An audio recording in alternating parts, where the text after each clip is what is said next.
Olá, meus amigos da Log Brand. Estamos começando um programa hoje fantástico para você. Vamos falar um pouco de ansiedade, né, de assuntos voltados a emoções, a habilidades. E trouxemos aqui hoje um especialista que é o Ronildo. Espere um pouquinho só. Logo, logo voltamos. Começamos o nosso bate-papo.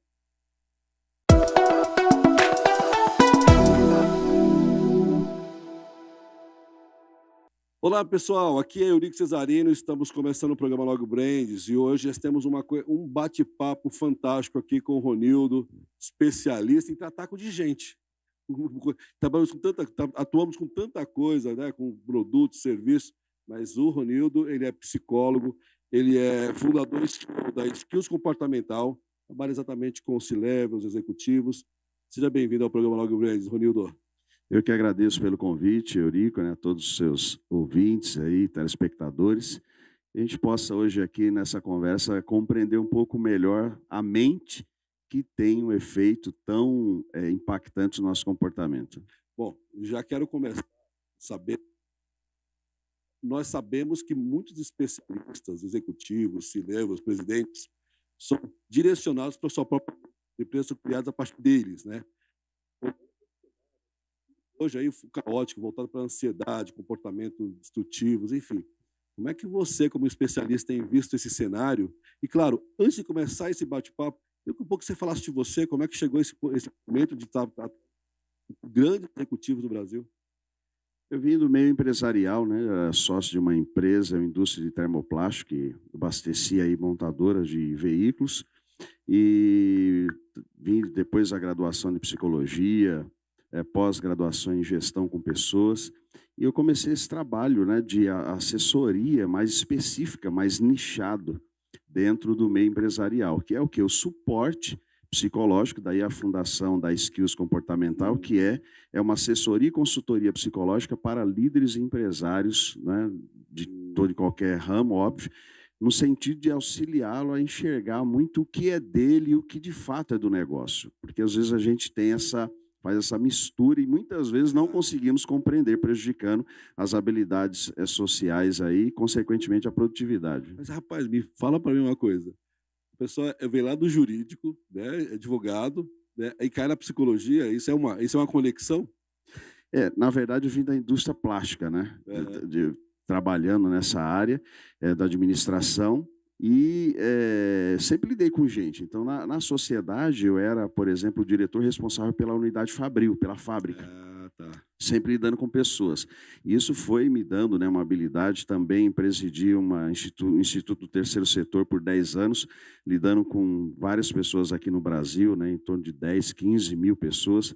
Então, você vai desenvolvendo a habilidade, você vai estudando, obviamente, buscando a graduação, a especialização, mas também lidando com gente. E aí você entende os comportamentos. E a partir do momento que você compreende, ou, como a gente diz, a gente faz a leitura do código social da pessoa e cada um tem o seu, fica mais assertivo o relacionamento, a relação interpessoal entre as pessoas, aí, entre os executivos.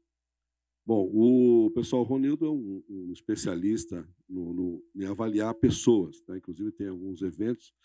Nós trouxemos o Ronildo aqui para fazer uma pergunta para ele, né? Que nós montamos uma pauta voltada exatamente para essa questão. O que é a ansiedade? Né? O que é essa disfunção de comportamentos que hoje, né, o ser humano está passando, independente de sua raça, cor, gênero, inclusive de posição social, porque hoje, e aí virou moda, né? Eu estou com problema, estou com ansiedade, eu estou com problema, estou com estresse. Como é que avalia isso? Então, a ansiedade é muito mais profundo do que a gente imagina. No senso comum, Eurico, as pessoas falam assim: nossa, estou preocupado com algo, não sei se vai dar certo, né? A gente chama, dentro da abordagem que eu atuo, que é a TCC, Terapia Cognitiva Comportamental, são os pensamentos antecipatórios que muitas vezes são catastróficos, ou seja, eu penso em algo que pode dar errado, e geralmente a pessoa já pensa que não vai conseguir, ou que aquilo não vai dar certo, ou que não vai ter êxito, sem ao menos ter passado pelo processo. Então, antecipa um resultado ruim, sem sequer ter começado a produção daquilo que ela almeja. A ansiedade, ela traz para a pessoa, né, psicologicamente, uma inquietação. E fisicamente existem alguns sintomas, por exemplo, né, taquicardia, batimento acelerado do coração, a bradicardia, diminuição do batimento cardíaco, também boca seca, úlceras, gastrites, manchas na pele, quedas de cabelo, que geralmente aí em excesso, né, claro, questões ligadas aí ao momento que a pessoa está vivendo, quantas vezes cortisol muito alto, então a pessoa passa níveis de estresse e aí por não saber lidar com as situações de uma forma adequada, ela acaba somatizando. É daí que a gente usa o termo psicossomatização. Né? A pessoa vai no médico, acha que está tendo um infarto, um problema no coração, aí examina-se tudo e aí geralmente se escuta, procura um psicólogo, né? Acho que foi um estresse que você passou, Sim. ou seja, é a forma como você interpreta e lida com a sua realidade. E o que define estresse? É ansiedade? Ele é um transtorno? Ou ele é um conjunto de problemas com a pessoa? Como é que define? O estresse, eu gosto de pensar nele da seguinte forma: o estresse é quando você passa por uma situação e que você não tem níveis adequados de resiliência. Então, vamos pensar o seguinte: o que é a resiliência? Né? A gente fala de pilares de resiliência. Autoconfiança, o quanto eu confio em mim. Autoeficácia, o quanto eu acredito que eu inicio e consigo entregar aquilo que eu me proponho. A sociabilização, como é que eu me relaciono? Numa situação difícil, eu me recolho, né, eu me retraio, ou eu interajo, eu procuro pessoas, eu procuro ajuda. Então, uma série de fatores, né, de pilares que nós fazemos a análise para poder verificar por que aquela pessoa reage daquela forma. Então, o estresse nada mais é do que uma resposta que eu dou frente a uma adversidade, pontual ou não, e que muitas vezes é uma resposta inadequada. Eu potencializo, e isso faz com que desorganize o meu organismo. Né? E aí, obviamente, as pessoas vão ter essas questões ligadas aos sintomas físicos. Isso é fantástico. Bom, pergunto para você, porque eu acho que hoje muitas das pessoas que elas não sabem o que está passando chamam de estresse, né? E aí, quando vem essa questão do comportamento, né? Nós temos visto aí que pessoas que naturalmente são mais calmas, estão mais agitadas. E aí, nós estamos falando agora de grandes executivos, presidentes de empresas, que são o nosso público que assiste, tem passado por uma crise muito forte, porque o Brasil, o próprio mundo, passou por um problema econômico, né, estratégico, mundial. Como é que trabalha com a mente de um cara que está administrando centenas de pessoas, às vezes até muito mais disso, e que a empresa está exatamente nas suas mãos? Como é que identifica isso? Crises, dificuldades, cenários sempre são mutáveis. Então, eu parto sempre do princípio, primeiro, de entender quem é esse indivíduo. Então, por exemplo, com CEOs que eu trabalho dando a mentoria, os executivos, o primeiro passo eu puxo o perfil psicológico. Então, existem testes psicológicos validados aí pelo Conselho Federal de Psicologia, 6, 7, 8, 9 testes, dependendo do que eu acho que é necessário. Se faz um parecer psicológico em cima do resultado da testagem realizada, e a partir daí eu escuto a história desse empresário, qual é a questão, a demanda dele, ou popularmente dito aí, qual é a dor que ele tem sentido, e eu começo a auxiliá-lo a enxergar o que de fato é a situação e o que é tendência e propensão comportamental dele, ou seja, a forma dele lidar com as coisas. Há pessoas que, por exemplo, são mais centralizadoras. Elas querem a garantia de que aquilo vai ficar bem feito. E aí o que a gente escuta é assim, não, porque se eu não pôr a mão, se eu não fizer, não sai bem feito. Ou um discurso até mais antigo, né, que o gado engorda com o olhar do dono. Né? E eu sempre provoco dizendo, poxa, uma empresa que existe em vários países, como é que esse olho do dono vai estar? Né? Não é isso, né? Não é uma verdade absoluta. Na verdade, nós precisamos o quê? De gestão, de métodos, processos, formas de se fazer essa gestão governamental ou as governanças, né, dentro da empresa. Mas o que é importante nesse AT é que a gente precisa ter claro que os meus traços de personalidade, o que são os traços de personalidade? É a forma como o Eurico age e reage geralmente frente às situações. Se a gente traçar uma linha do tempo, você vai perceber em situações variáveis que provavelmente você vai pegar pontos similares de formas de você responder. Isso não tem a ver com a situação, tem a ver com os traços de personalidade, a sua forma de ver o mundo e de dar respostas a ele. Tem uma teórica que eu gosto muito para simplificar isso, de explicar esse movimento, que é a Susan Cloninger, que ela escreve sobre personalidade. Ela diz o seguinte: o mesmo calor que derrete a manteiga endurece o ovo. É verdade. E aí a pergunta é: o problema é o calor? É verdade. A manteiga derrete, né? Ou seja, se eu não tenho uma estruturação emocional adequada, eu cedo mais, eu sou menos resiliente, eu posso ter um comportamento agressivo, disfuncional. Se eu tenho uma autorregulação, um equilíbrio, um controle emocional mais em dia, frente ao calor, por mais que eu passe por aquilo, eu continuo estruturado, que é a questão do ovo, que ele permanece. Né? Então, para se pensar, nem todos os problemas é o governo, ou é o funcionário, ou é o sistema, ou é o outro. Qual é a nossa parcela? E para saber qual é a nossa parcela, eu preciso me autoconhecer. Bom, já começou o negócio, já mexendo exatamente aonde eu acho que é o ponto primordial dessa entrevista. Nildo, uma pergunta. Quando nós falamos de problemas, né, psicossomáticos, né, problemas de avaliação psicológicas, e aí nós estamos falando aí de alguém que está pilotando um avião com um público dentro e que, de repente, ele fala: vou derrubar esse avião, acabou.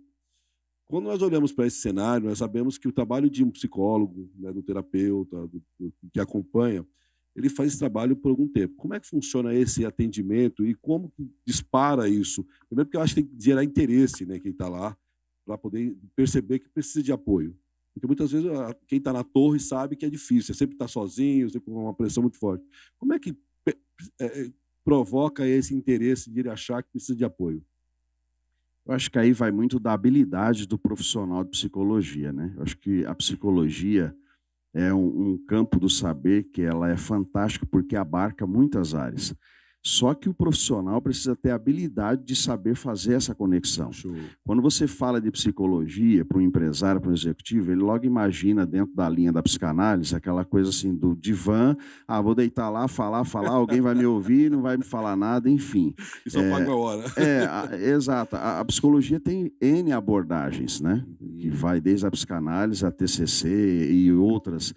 Eu acho que o despertar está muito na habilidade do profissional ou da profissional de psicologia, que deve saber fazer esse link. Então, quando eu vou entrevistar a primeira vez lá um dono de uma empresa, eu escuto, observo, né, tem perguntas-chave que eu já faço pela minha experiência de lidar com tantas testagens e avaliações, que eu faço perguntas e, dependendo da resposta, eu já vou dizendo: olha, me parece que você tem essa tendência por isso, assim, e bate. Então, quando ele entende, puxa, faz sentido, é algo que é mais rápido, é mais dinâmico, né? Não é um processo onde ele fala, não é um monólogo. Eu interajo bastante nessa questão, até pela abordagem que eu atuo, né, que é a terapia cognitiva comportamental. Eu faço muita troca com o cliente. Quando ele percebe e você consegue explicar, olha, por exemplo, uma avaliação de clima, nossa, tem tido muito conflito. Os meus colaboradores, eles não tomam decisões.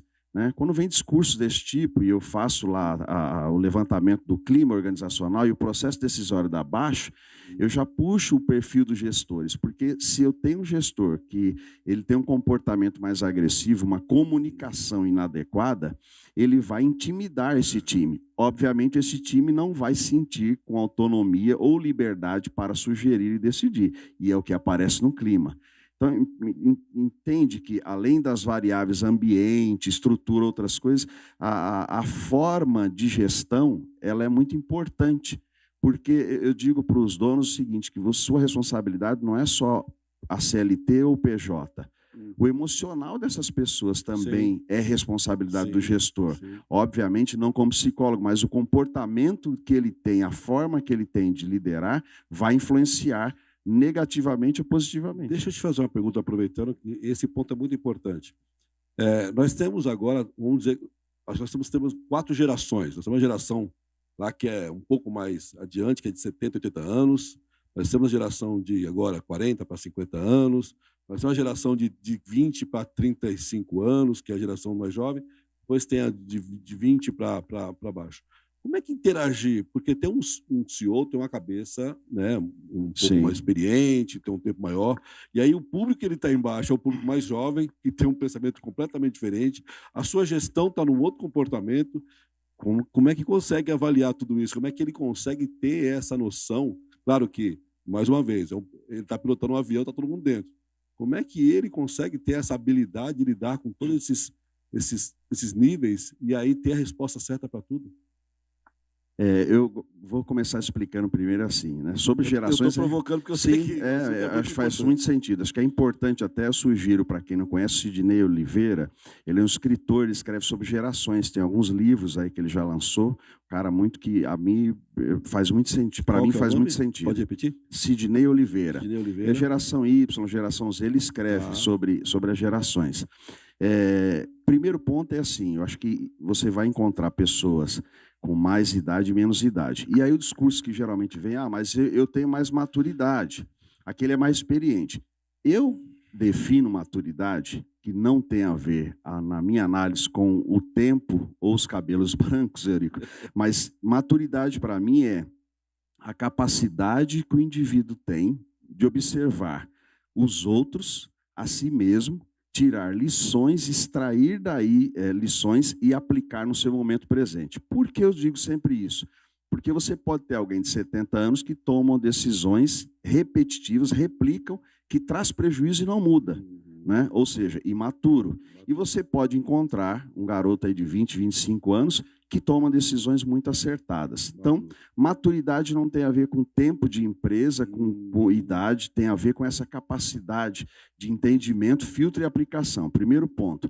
Para se relacionar, eu preciso pensar o seguinte: bom, se eu pegar antes de mim, meus pais, por exemplo, geração baby boomers, pós-guerra, reconstrução, é importante o quê? A casa, o ter, o construir o patrimônio. Vem a minha geração, né? Eu vou fazer 50 anos, geração X, a gente vem com o quê? Debaixo ainda dessa reverberação de ter, de construir. Aí vem minha filha, a geração Y. O que a geração X faz? Bom, eu tive que ralar, meus pais assim me ensinaram, eu vou dar para meu filho aquilo que eu não tive, né? Parece bonito e até bem intencionado. O problema é que quando a gente faz isso acima do adequado, essa geração que hoje eu escuto muito assim, a geração de hoje é mimimi, e eu sempre pergunto, mas quem gerou essa geração? É verdade. Nós mesmos. Exatamente. Né? Então, quando você dá além do necessário, o que você está tirando? Resiliência. Os filhos se tornam menos resilientes. Um pai me disse assim: Ronildo, a minha filha, eu brigo com ela porque eu dei tablet, dei celular, ela não dá valor. E aí eu falei para ele assim: pensa comigo, eu não tive. Para eu ter a primeira bicicleta, eu tive que comprar numa loja com carnê de 24 vezes, tive que ralar para pagar para ter. Quando eu tive a bicicleta, eu valorizava, porque eu não tive, sei o que custou, limpar, guardar, organizar. Quando você dá para o filho, como é que ele vai valorizar se ele não sabe o que é não ter e o que é suar para conquistar? Né? Prejudica a resiliência. Então, imagine isso dentro de uma corporação. Quando eu atuo, por exemplo, em empresa familiar, que vai ser a sucessão, eu trabalho com o filho, que vai assumir a filha, e com os pais. Eu puxo os perfis e eu vou auxiliando esse filho a como lidar. Por quê? Porque às vezes se envia o filho para Harvard, mas um trabalho psicológico, e aí não sabe lidar com o pai. E aí o pai entende que o filho está querendo desconstruir aquilo que ele construiu. E as empresas familiares, se você for buscar aí estudos, muitas delas acabam naufragando, não porque o negócio é ruim, mas por questões de egos, as questões emocionais que não são bem resolvidas. Então, lidar com o outro, entender as gerações é importante, por quê? Porque a linguagem ela é outra. Né? Se eu falo para minha filha, olha, você tem que comprar seu apartamento. Ela está mais interessada em viajar, em conhecer pessoas. É outra meta, é outro objetivo. Né? Então, eu preciso saber como eu comunico. E passa, Eurico, pelo desenvolvimento humano. Quando você pega, por exemplo, eu gosto da teoria de Jean Piaget, do 0 ano para frente, Sensório motor, pré-operatório, operatório concreto, operatório formal. Operatório formal é a quarta fase, que é quando as funções cognitivas estão completas e aí tem a reflexão maior, né, mais aguçada. É quando o filho começa a perguntar por que ele tem que fazer. É aquela fase pré-adolescente que os pais começam a dizer, agora deu para me responder. Olha só, agora ele não quer mais obedecer. Não é que ele não quer obedecer. Todos passamos por isso, pelo processo de desenvolvimento. É que os pais, até os 7 anos, você manda, o filho obedece. Por que você está fazendo? Porque meu pai mandou. Aos 11, 12 anos, por que o pai pede ou manda? Ele vai dizer assim, por que eu tenho que fazer, pai? E aí o pai já fica bravo. Agora, como assim? Eu sou seu pai, me obedeça. Quando nós deveríamos mudar. Como é que deveríamos fazer? Quando chega nessa fase de pré-adolescência, o pai ou a mãe deveria falar para o filho, filho, ó, faz isso, porque isso é importante por isso e por isso. Explicar. Traz isso para o porquê, traz isso para a empresa. Né? Quando o pai está preparando para sair, ou um gestor mais antigo e vai entrar um novo, é explicar o porquê. Boa. A gente não explica. Boa. E aí a gente chega com a nossa ideia. Quem escuta, se eu chegar aqui e falar, olha, não é assim, Eurico, é dessa forma. O Eurico pode pensar assim, sempre fiz, agora esse cara chegou ontem e está dizendo que é diferente. Quem é ele? Se eu chego e falo, Eurico, olha, eu aprendi isso. O que você acha? Por que você faz dessa forma? Eu entender, falta esse diálogo. Que o Daniel Goleman, que é considerado o pai da inteligência emocional, fala de preocupação empática, que é eu explicar a minha fala antes de ter a fala com o outro. Isso já eliminaria um monte de conflito. Ronildo da Skills Performance. Comportamental. Um trabalho fantástico que você vê que trabalhar com mente humana, tem muitas empresas que trabalham muito com o corpo não, porque você precisa fazer exercício físico, preparar o seu corpo, né? Mas e a mente não estiver preparada, não consegue gerar negócios, né? Quando você falou dessa questão da sucessão, né, já veio aqui um outro tema aqui, e falou sobre sucessão e hereditariedade e a questão da herança, né? O valor da herança, quem recebe uma herança não dá valor, mas quem recebe a sucessão recebe esse valor. Dentro das empresas familiares, o maior conflito que existe é exatamente isso. Primeiro que está todo mundo junto, então cada um pega a sua parte e fica ali. Mas, de repente, cada um começa a tomar o seu caminho. E aí, dentro disso, tem um pai, né? Tem o patriarca que criou o negócio, e esse conflito é muito ruim. Aí, como é que isso, aí jamais a parte emocional, como pai, como mãe, né? Ter os filhos degladiando ali para um negócio que sempre foram deles e é deles, mas aí chega um momento que o pai fala, eu preciso entregar para alguém. E aí, como é que pensa nisso? Aí é que está. A sucessão, a meu ver, ela não pode ser tratada só no aspecto afinidade. Eu gosto mais daquele filho, ele se parece mais comigo. O coerente, né, assim como você, quando quer saber o que é a sua empresa, você busca profissionais da área para fazer o valuation dessa empresa, né? Ou quando você quer identificar qual é a fotografia econômica, financeira, você busca uma auditoria. Então, são trabalhos técnicos também para decidir a sucessão. Deveria-se puxar os perfis psicológicos, né, e verificar quem de fato tem o perfil mais assertivo para assumir aquela posição, o que geralmente não se faz. Eu já peguei empresas assim de porte médio para grande que foram contratados CEO e não foram feitos esse trabalho de por exemplo, avaliação, testagem psicológica. Mas ele veio de uma grande empresa, é um cara que é conhecido no mercado. E daí? Ele pode ter vindo da maior empresa, da mais poderosa empresa, mas se esse cara tem transtorno psicológico, né? Se esse cara ele não tem, por exemplo, no perfil dele, habilidade para se relacionar com pessoas. E há lideranças que são muito mais voltadas para a meta, né? Tecnicamente se chama liderança de estrutura de iniciação. É aquele líder que ele vai entregar, mas ao longo do caminho ficam mortos e feridos, porque ele não leva em conta os liderados. E você tem uma outra liderança, uma outra vertente, que a nomenclatura técnica é a liderança de consideração, que é aquele que ele olha para a meta, mas ele leva em conta o time. Então, a dor do time, ele se preocupa com as pessoas. Ambos são importantes, né? Mas se eu não tenho uma visão, um conhecimento para entender esse tipo de comportamento, eu posso contratar alguém que é badalado, mas que tenha problemas. E eu acho que é aí que é o grande risco. O CEO, que o cara é famoso, é conhecido. Ok, mas pode ser que ele seja tudo isso, seja bom, e nunca foi tratado. E pode ser que ele replique onde ele passa aqueles erros que geram um nível de prejuízo, né? Há CEOs, por exemplo, há grandes líderes que falam que tem aquela síndrome da Branca de Neve, né? Ao redor dele só tem anãos, porque ele não consegue desenvolver ninguém cresce com ele. Interessante. Extremamente centralizador, punidor.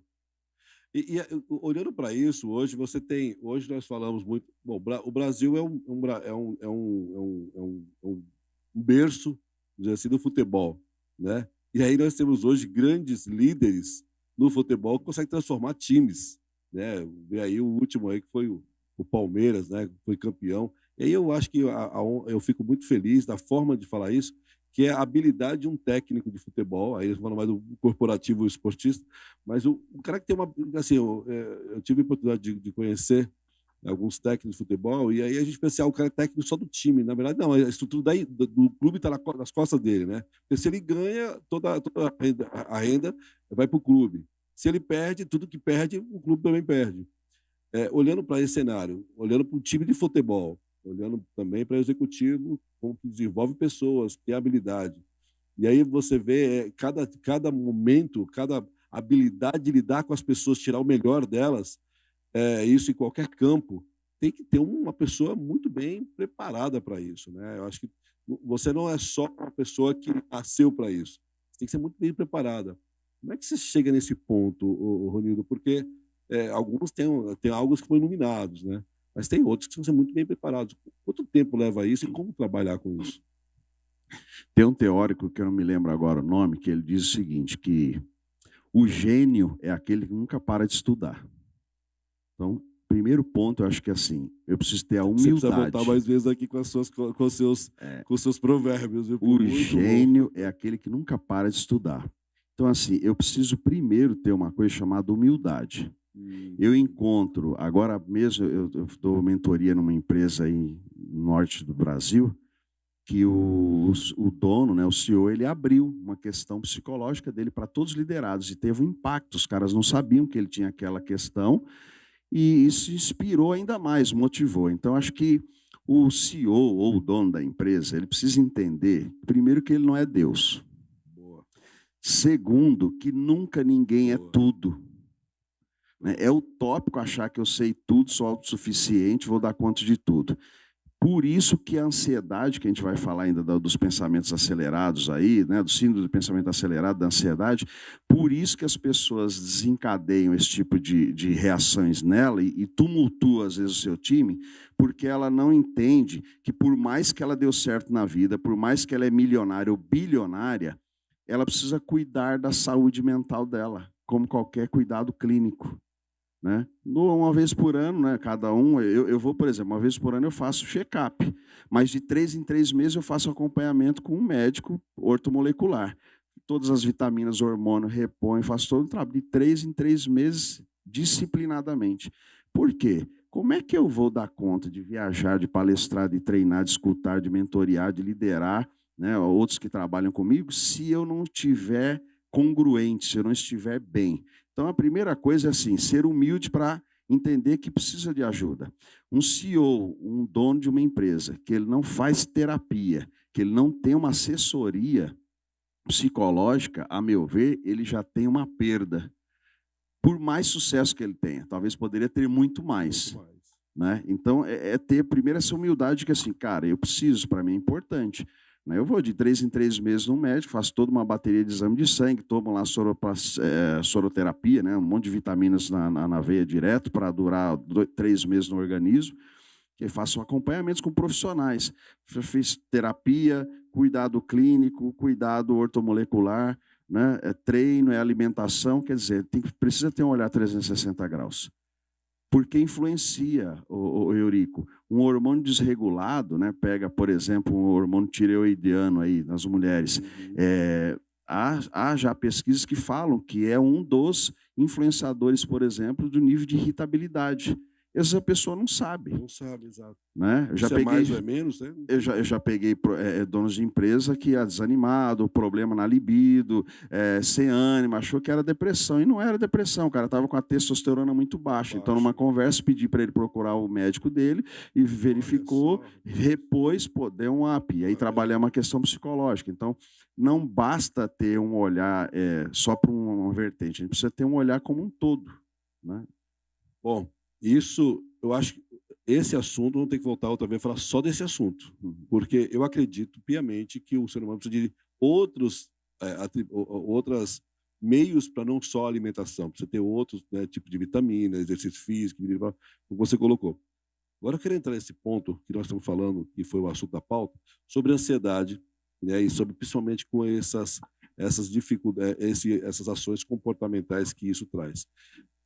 Até que você falando sobre a diferença entre ansiedade e comportamento. Ronildo, como trata a ansiedade? Como eu identifico a ansiedade e como eu trato isso? Você, como especialista para grandes executivos, deve ter isso na ponta e deve isso também na massa também. Como é que olha aí para isso? Como é que você identifica isso e como é que as pessoas podem começar a se cuidar para isso? Porque isso virou um problema de saúde, né? Pois é, muitos empresários, líderes aí de empresas, eles resolvem e fazem assim, vão no psiquiatra, toma lá um ansiolítico, né, e fica meio que refém do fármaco aí por meses ou alguns por anos. Né, toma um medicamento para baixar lá os sintomas físicos, mas não trata a causa. Então, para eu explicar essa ansiedade, eu preciso falar primeiro do desenvolvimento da história daquela pessoa. Então, vamos lá. De modo resumido, os seres humanos, pelos teóricos, a maior parte deles consideram as variáveis que faz com que nós tenhamos esse ou aquele comportamento. 4 variáveis, Eurico. Primeiro, genética, pai e mãe. Segundo, dinâmica familiar. Como é que eu fui criado, o que meu pai falava com a minha mãe, o que ela falava com meu pai, qual a percepção que eu tinha dos meus pais e dos meus irmãos. Interação social, se é uma família mais comunicativa, menos comunicativa, extrovertida ou introvertida, se é uma família que era mais cética ou não. Por exemplo, é muito comum pais diziam para os seus filhos, olha, não tragam ninguém em casa, porque eles saem falando da nossa vida. E essa fala, buscando uma proteção, desenvolve muitas vezes um pilar cético naquela pessoa. Ele não confia em gente, é desconfiado. Né? Aí você tem a cultura, nasceu em que país, que parte do país, porque a cultura ela é modeladora do modus operandi. Então você pega aqui, ó, genética, dinâmica familiar, interação social e cultura, isso influencia de sobremaneira nos traços de personalidade. E você nem colocou a religião ainda, que isso também mexe diretamente com Sim, toda essa escolha, né, toda a mesma parte religiosa, parte, por exemplo, imagina só, parte dos nossos traços. Se eu tenho uma casa, né, 4 estilos parentais, para você entender, porque isso tem a ver com a ansiedade. De onde é que nasce? Por que tem pessoas que são mais ansiosas e outras são menos? É daqui. Você tem 4 estilos parentais, formas dos nossos pais nos criarem. Primeiro, segundo Del Prete, né, que são teóricos aí respeitados no nosso país, primeiro você tem os autoritativos, os autoritários, indulgentes e negligentes. O que são os pais autoritativos? São aqueles pais que eles são responsivos, eles beijam, abraçam, dão condições, faz junto, aconselha, mas eles também são exigentes, eles cobram, mas tem equilíbrio. Então, quando você faz isso em equilíbrio para os filhos, entra lá como pais autoritativos. Qual é a consequência nisso lá na fase de jovem adulto nesses filhos? Filhos que dificilmente vão ter crise de ansiedade ou vão fazer parte de um grupo de depressivos, são mais autônomos, bem resolvidos, lidam bem com frustração, terminam um namoro, um casamento, ele não pula da ponte, ele está bem, ele entende que é assim, vira a página e segue, perde um emprego, quebra uma empresa, ele consegue se levantar, né? Mitologicamente, alguns falam, eu sou uma fênix, né? Então é porque você foi bem estruturado. Preparado para essa linha. Né? Recebeu, né, uma estruturação adequada. Aí você tem os pais autoritários, segundo a classificação do estilo parental. Os pais autoritários são aqueles que eles são bem menos responsivos, beijam menos, elogiam menos, fazem menos, mas cobram muito, mandam muito. A consequência, geralmente, na fase dos filhos jovem adulto, são pessoas que elas têm mais dificuldade com ansiedade. Porque, pensa bem, se eu tenho um pai que sempre mandou uma mãe mais autoritária ou autoritária, eu sempre vou ter uma preocupação. Se eu não fizer, eu não vou agradar. Aí, quando eu cresço, me torno adulto, eu tenho uma situação. Putz, mas se eu não acho que eu não vou dar conta. Se eu não der conta, vão pensar o que de mim? E aí dispara os pensamentos antecipatórios catastróficos que disparam o sintoma no corpo, que a gente chama de ansiedade. Então, você percebe que é lá atrás, na base, não é uma situação. Eu não posso tratar a ansiedade como assim, porque é algo que você nunca fez, você ficou ansioso. Mas se você teve no seu desenvolvimento, né, de forma adequada, aquilo que foi preciso, você consegue enfrentar as coisas de uma forma mais estruturada. Parei nos autoritários. Os indulgentes, só para a gente fechar, aqueles pais que fazem demais, super protetores. Esses filhos crescem, eles têm dificuldade, geralmente, por exemplo, no relacionamento social. Eles acham que o mundo gira ao redor dele. A regra serve para você, mas não serve para mim. Aí põe uma pessoa dessa numa empresa, ele tem dificuldade com hierarquia, ele tumultua o time. Se é um CEO, né, a empresa tem missão, visão e valores, né? Geralmente se tem. É um cara que às vezes vai ter dificuldade, se for contra o que ele quer. Né? Então, se percebe alguns comportamentos que vêm dessa base. E, por último, os pais negligentes, que é que eles só colocaram no mundo, nem foram responsivos nem exigentes, e aí essas pessoas elas ficam à mercê da vida, e né, alguns, infelizmente, acabam indo para a delinquência, né? Porque não tem internalização de regra, não tem limites, não teve afeto, né? E aí passam por alguns problemas. Então, quando eu vou ver alguém que é ansioso e que eu faço lá uma verificação para traçar um diagnóstico, eu tenho a história familiar na coleta de dados. E ali eu vou me aprofundando, e eu pego. Então, eu começo a trabalhar e mostrar para a pessoa ou para o executivo que existem comportamentos dele que não tem nada a ver com o teu gerente lá. É uma questão tua, uma visão de vida sua, que você muitas vezes não tem consciência, Eurico, porque ainda há uma resistência, um preconceito, quando se fala em psicólogo, psiquiatra ou terapia. Muitos acham que eu não preciso, que eu não sou doido ou louco, e não se trata disso, se trata de autoconhecimento para ter até uma gestão mais eficaz. Eu acho que é até importante falar desse tema, e aí falando sobre essa questão, qual é a diferença de um para o outro? Qual a diferença do terapeuta, do psicólogo, do psicanalista e do psiquiatra? Qual a diferença um para o outro? E quando acontece uma situação como essa, a quem procurar? E quem é que delega para quem? Para esse público entender qual é o momento dele. Eu preciso procurar um terapeuta, um psicólogo, um psicanalista. Quando ele identifica isso? É importante a sua pergunta num mundo onde nós temos tantos influencers e tantos coaches isso aí, que muitas vezes não têm fundamentação. Perfeito. Né? Eu digo para as pessoas, você vai procurar um terapeuta, procure um psicoterapeuta. É alguém que é formado em psicologia. Formado em psicologia são 5 anos, né, na graduação, para que você possa, de fato, ser um profissional. Aí ele se registra no CRP, Conselho Regional de Psicologia, tem uma credencial, ele sofre, ele é fiscalizado, ele é acompanhado, ele não pode usar qualquer técnica ou qualquer teste. Ele tem teste, por exemplo, todos os testes que nós utilizamos são os testes que são permitidos pelo Conselho, validados e autorizados pelo Conselho Federal de Psicologia. Por quê? Porque tem uma obrigação de validação de 10 em 10 anos, tem que provar a cientificidade, de fato, o resultado. Então, é diferente.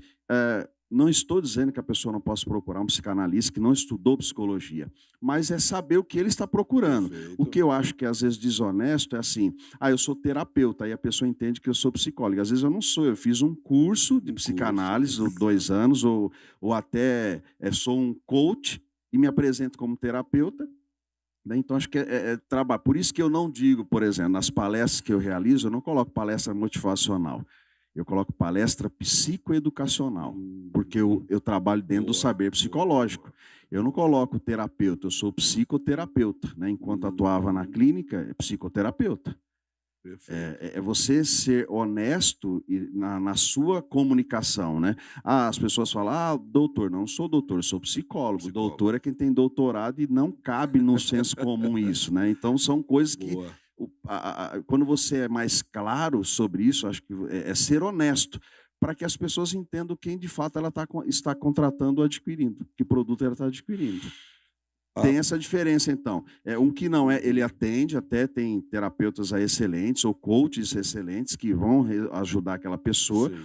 Mas, geralmente, quando esbarra em questões disfuncionais na emoção, É isso que eu o queria. coach ele orienta a pessoa a procurar um psicólogo. E quando o terapeuta também está fazendo um trabalho que ele percebe algo que vai precisar de um diagnóstico, que parece que até é um transtorno, ele também pede para procurar um psicólogo. Entendi.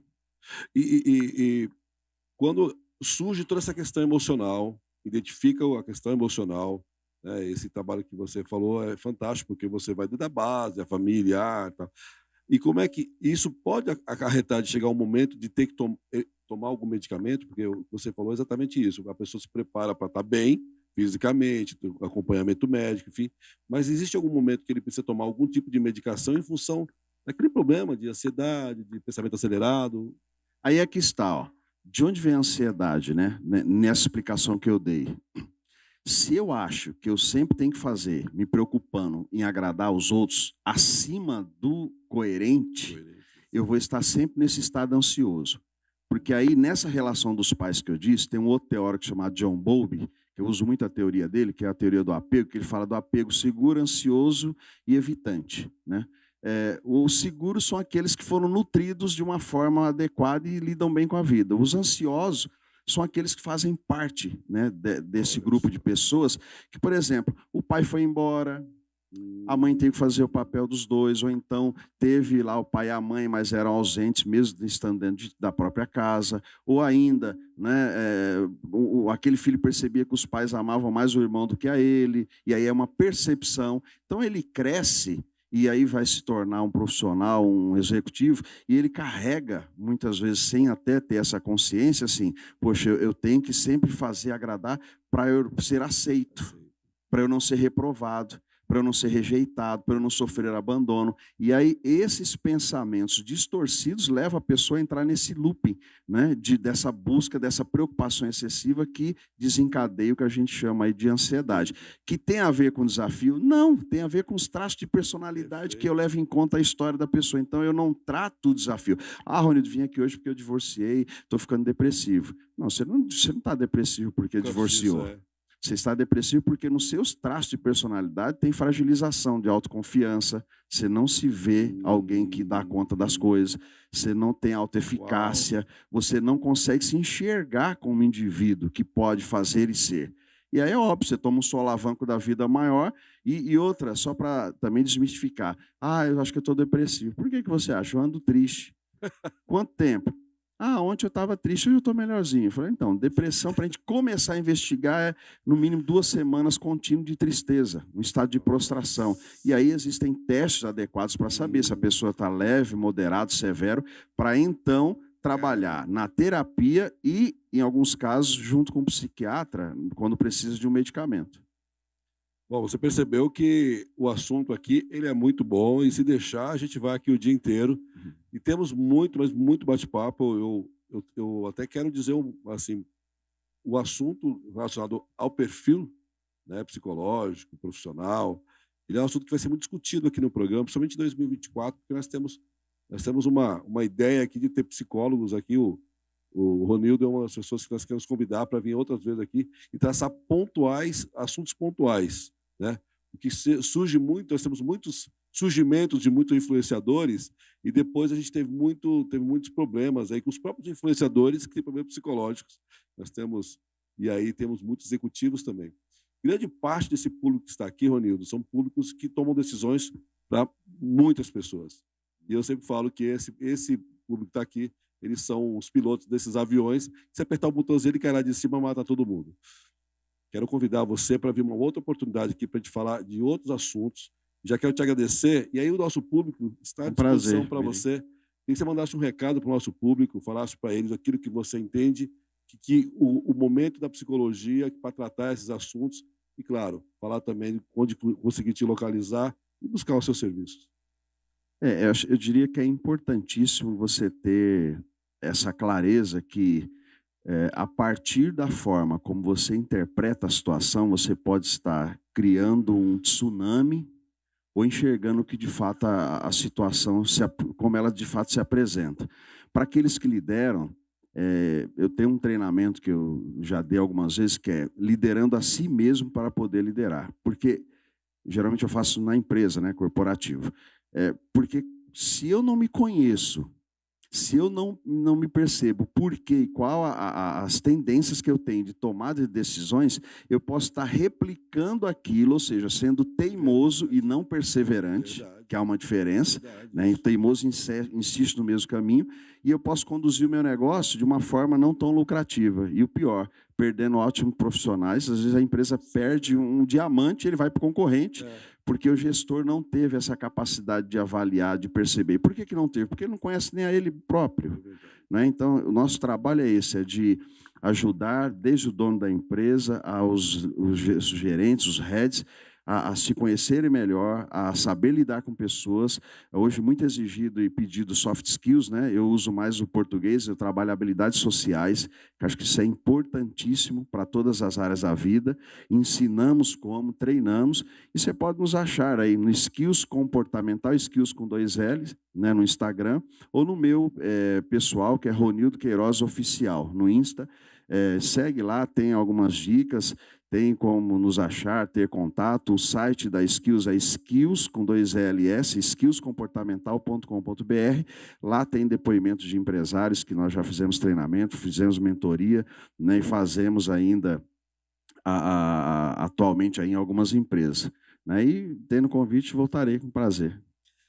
Bom, os dados e todo onde você localizar o nosso amigo Ronildo vai estar aí na nossa BIOS, e você pode, com certeza, falar com esse homem, que isso aqui é uma fera. O programa Logo Brand quer agradecer também aqui a Náutica Digital, o local onde nós gravamos aqui, um espaço fantástico para você, eventos, gravação, podcast, e muito mais do que isso. Aqui tem um encontro e network para que você possa conectar seus negócios. Quero agradecer imensamente aqui o bate-papo com o Ronildo, foi esclarecedor. Espero que a gente tenha a oportunidade em 2024 de falar de muito mais sobre isso, porque eu acho que esse vai ser uma base de agora em diante para o nosso programa. Eu que agradeço mais uma vez, obrigado, né? E sempre que possível estou aí à disposição. Bom, o programa Logo Brand agradece vocês, espero que vocês esperem conosco até o próximo programa. Tem uma notícia para vocês. Em 2024 teremos um programa de 2 horas para vocês, falando de gamers, falando principalmente de visitas em empresas, mas vocês vão ver o que vem por aí. Roda a vinheta e mostra para o pessoal. Olá, Log Friends, aqui é Eurico Cesarino. Estou aqui hoje para apresentar a Náutica Digital, um local para eventos, para gravação do seu podcast, o YouTube, principalmente você que gosta de fazer seus eventos, network, fazer um relacionamento com a sua equipe. Local fantástico aqui em Alphaville, Alameda Amazonas, 686, Bloco G, aqui em Alphaville, em Barueri. Olha só, vários programas que estão sendo passados aqui, Carlos Alberto Nóbrega, tem alguns programas voltados para negócio, para logística, para empreendedorismo, tem evento de lançamentos, olha, muita coisa interessante aqui. Você não pode perder. Você que está fazendo a sua festa final de ano, vem para cá, ou você quer fazer seu lançamento de produto, fazer sua palestra, seus eventos, Náutica Digital aqui em Alphaville, você não pode perder. Local aconchegante, pessoal de primeira. Ela hoje é o patrocinador oficial do programa Log Brands, onde nós gravamos todos os conteúdos e, claro, mandamos para o Brasil inteiro e para o mundo. Espero vocês, fiquem à vontade, os dados que vocês precisam para poder falar com a Comunidade Digital está aqui no nosso BIOS. Um abraço, espero que vocês gostem. Um abraço. Obrigado, pessoal. Até o próximo programa. Espero vocês em 2024.